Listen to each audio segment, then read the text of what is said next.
Hello, this is a response to the Agnostic Challenge for Atheists, and here we go. Question 1, when did you become an atheist? Was there a special reason, or have you always been? Were your parents religious? Blah, blah, blah.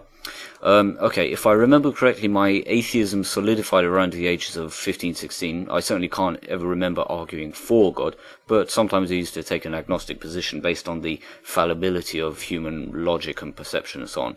However, I grew more intellectually more confident and realized if there is no evidence for God, why should I believe in him any more than Santa Claus or Brahma or Thor or whatever? My parents have pretty vague religious beliefs, and in any case have never attempted to force them on me, and in fact the subject has almost never come up. So, what's your point in asking this question? If Richard Dawkins or Jerry Falwell were my father, would the logic of my position change? No, I'm not rebelling against the authority of my parents, nor blindly following in their footsteps. Sorry, mate, you're going to have to challenge me something better. Question 2, why do I choose atheism over agnosticism? Because if there is no evidence to believe in something, and if the idea is ridiculous, i.e. it's probably impossible, why should I hold some automatic fence-sitting reverence for it? Do you believe in an agnostic position when it comes to invisible pink rhinoceri hiding in your room? No.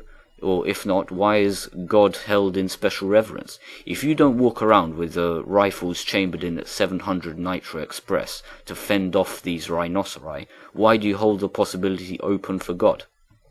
Now, concerning your statement, there are a lot of scientists who support religion. Question 3. Of course, this is really a vague, wishy-washy idea you've put up. How many scientists support religion? Okay, you don't have any statistics, but you mentioned the big names. You get big names. You get at least one of them incorrect. Einstein did not support agnosticism. He supported what he called Spinoza's God, who basically a sort of deist position. Google it or whatever you want. This doesn't support your or my position, but here we go.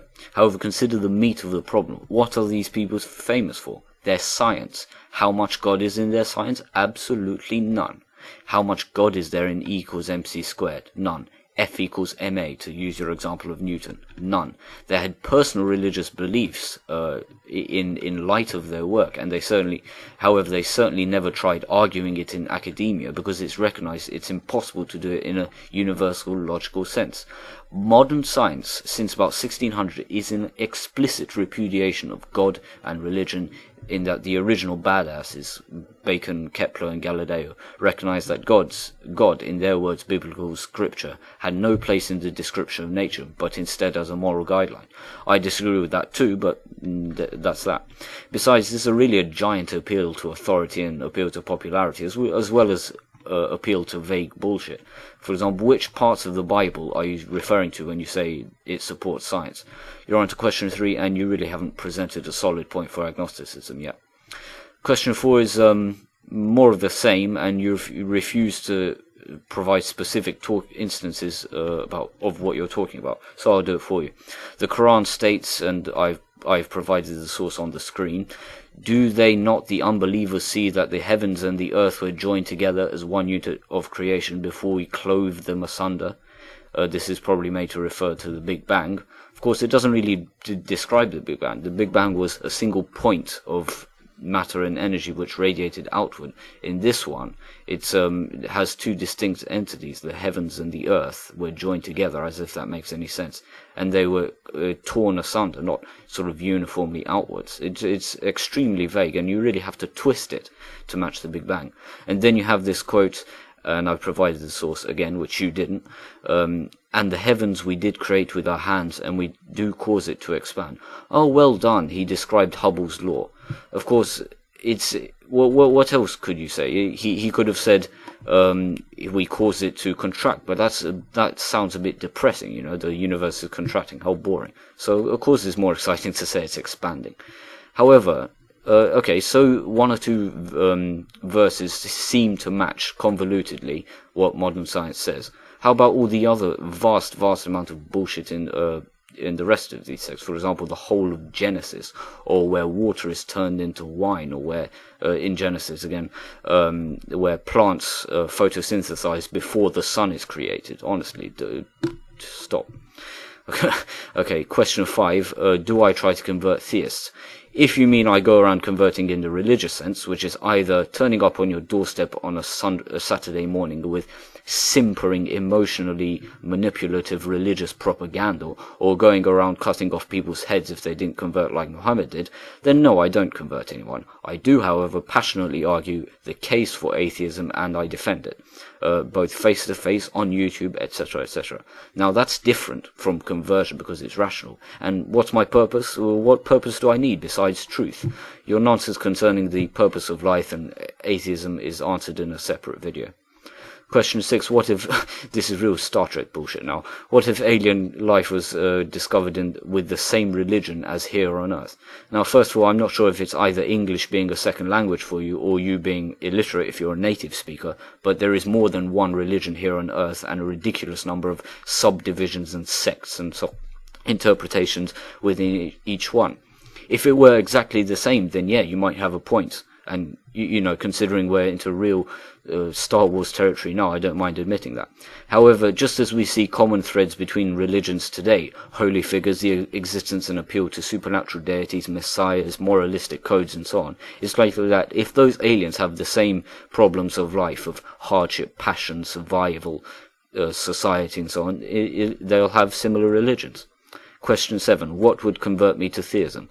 Well, the appearance of a phenomenon which is omniscient, omnipresent, independently confirmed and verified by enough evidence would win me lock, stock and barrel. Anything less, I'd probably be converted still, but not as strongly.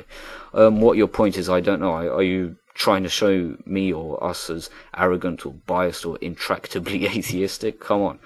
Okay, question 8. What about the afterlife? This is a giant appeal to consequences. The niceness of something is not correlative with its truth.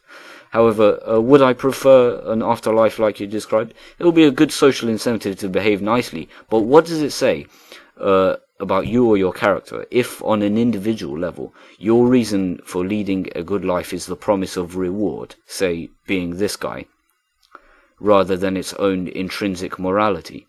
Doing something because you will be rewarded with Scarlett Johansson rather than doing it because it's right.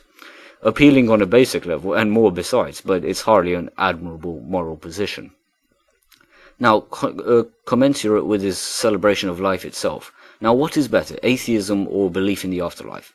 Atheism says, I've got one chance here on Earth, a good 60 or 80 years if I stop shoveling fucking KFC into my face, and I've got to make a pretty good shot at it. Now, another reason atheists deny the afterlife is danger of abuse. Some bloated gasbag like Jerry Falwell or Pat Robertson says to you, give me money and you'll have a good afterlife. Of course, no one can ever check, can they? They can't sue them for false advertising. The church says to you, accept your poverty, it'll be better in the afterlife. And regardless, as I said, the desirability of something has no connection with its truth. Now, what would I say? Question 9, what would I say if I met God? I would have a lot of things to say. I would congratulate him on the creation of Scarlett Johansson and Evangeline Lilly. I would berate him for allowing such shit to be committed in his name, etc. But what you're really asking me is what I'd say to justify my atheism.